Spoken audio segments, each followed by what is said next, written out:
La salle d'audience des magistrats a accueilli vendredi 10 juillet 2026 la 5e réunion du secrétariat exécutif consacré au suivi de la campagne Tolérance Zéro immédiate contre les violences sexuelles et les violences basées sur le genre. Cette rencontre s'inscrit dans le cadre du projet Unis pour l'égalité de genre autour de la même table. Plusieurs institutions et partenaires, notamment le ministère du Genre, Famille et Enfants, le ministère de la Justice, l'ONU-FEMM, ainsi que d'autres organisations engagées dans la protection des droits des femmes et des filles. La cérémonie d'ouverture a été présidée par Madame Cécile Chibanda, directrice générale de l'Agence nationale de lutte contre les violences faites aux femmes, jeunes filles et aux petites filles, une structure spécialisée du ministère du Genre, Famille et Enfants. Dans son mot de bienvenue, elle a rappelé l'importance de cette rencontre avant de présenter les principaux points inscrits à l'ordre du jour, axés sur les renforcements de la campagne et l'amélioration de la prise en charge des victimes. Il vous souviendra qu'en 2023, le président de la République avait lancé la campagne Tolérance Zéro en Ituri, laquelle campagne se poursuit et en partenariat avec ONU Femmes, cette campagne se poursuit et aujourd'hui, dans le cadre du projet Unis pour l'égalité du genre, nous travaillons en partenariat avec ONU Femmes, avec l'appui de l'Union européenne. Nous venons de tenir notre 5e réunion du secrétariat exécutif de la campagne Tolérance Zéro immédiate contre l'impunité des auteurs VSBBG.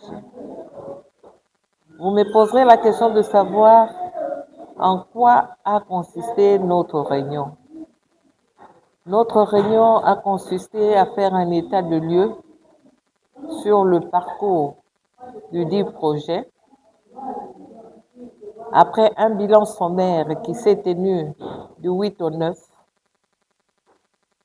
et à la suite, nous avons pu examiner ou préparer, parce que dans le projet, il est prévu des descentes de suivi et d'évaluation de projets dans les provinces de mise en œuvre du dit projet et en Ituri et au Kasaï. Et nous avons pu préparer ces descentes et nous avions également un autre point sur la rédaction du rapport. Le rapport qui est déjà en cours d'élaboration, mon regard des activités menées, des activités en cours de réalisation et des activités qui ne sont pas encore réalisées, nous avons pu dégager les recommandations. Lesquelles recommandations feront partie de la partie intégrante de la poursuite des activités pour que, à la fin du projet, nous ayons atteint les objectifs nous assignés. Et le plus grand objectif, c'est celui de réduire la prévalence des violences basées sur les genres en République démocratique du Congo. En conclusion, nous voudrions dire ceci.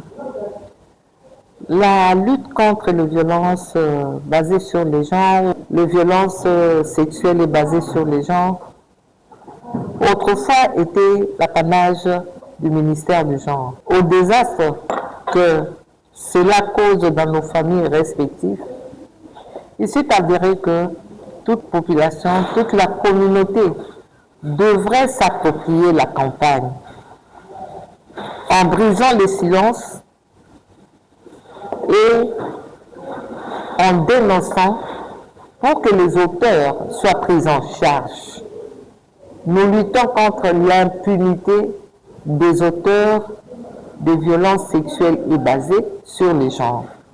La vision de la République démocratique du Congo en matière de VBG se veut un pays où il y a 0 garçon, 0 fille, 0 femme, 0 homme victime de violences. Et cela revient à ce que l'appropriation de cette lutte soit tout azimut, soit l'affaire de toute la communauté. Comme vous le savez, le président de la République, qui a été désigné par ses pairs champion de la masculinité positive, dans son programme d'action, il met en toute priorité la dignité de la femme. En toute priorité, tout ce qui détient, tout ce qui détruit l'image de la femme. Merci. Au cours des échanges, les participants ont dressé les bilans des actions menées, identifié les défis à relever et formulé plusieurs recommandations pour rendre la campagne encore plus efficace. On peut même l'envoyer à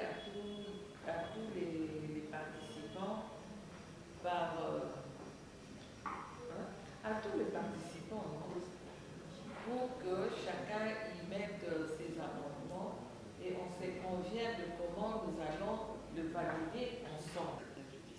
C'est vrai, c'est beaucoup de temps, mais il y a eu quand même renforcement parce que nous l'avons fait en 2024, en 2025. Et concernant les plaidoyers sur le déploiement des activités au nord et c'est toujours avant le déclenchement des hostilités. Bon, je ne sais pas si PNSR a déjà écrit cela, mais est-il que moi, quand j'étais là, je vis les problèmes avec les yeux. Et aussi, ils ont vu le problème avec les yeux des institutions publiques. Moi, je vis les problèmes avec les yeux de la société civile.